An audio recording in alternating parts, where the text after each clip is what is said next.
think I first knew back in junior high that I wanted to be a physician. That changed a bit as I got older. In fact, when I completed undergraduate, I went to graduate school and got a master's degree in exercise physiology with plans to do that. However, as part of my master's degree, I took some classes with the medical students and fell kind of back in love with medicine again then.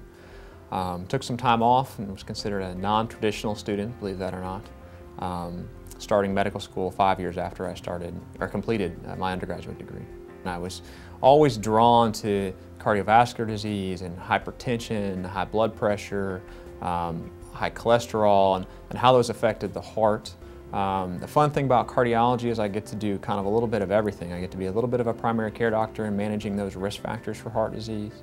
And I get to do more intensive care type stuff with sick cardiac patients. So I get to do inpatient, outpatient, and kind of critical care medicine all. It's actually quite fun. There was kind of people that I knew down here actually. I had trained with a couple other physicians within the practice in fellowship at Indiana. They had come down here and said, you know, come down to Greenville, take a look. It's a great city, it's a great practice. And it didn't take but one visit really to kind of fall in love with the city and fall in love with the practice and the great group of people that are here. My area of specialization is non-invasive cardiology and cardiac imaging. So I do nothing interventional wise. I do echocardiography, stress nuclear cardiography, cardiac CT, and cardiac MRI. I'm now board certified in cardiovascular disease as well as board certified in nuclear cardiology and echocardiography.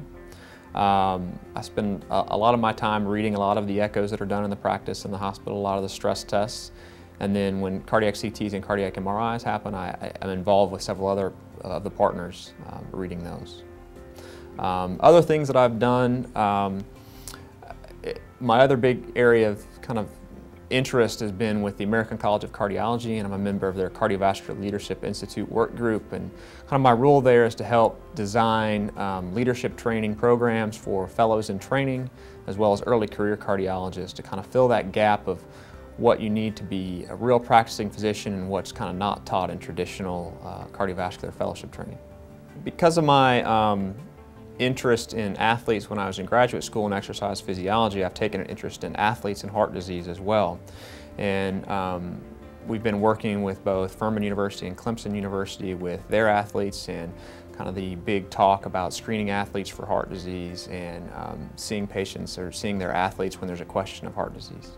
In my free time, my number one priority is my family. My wife and my two daughters have been a great inspiration to me. They keep me grounded, they keep me going and active.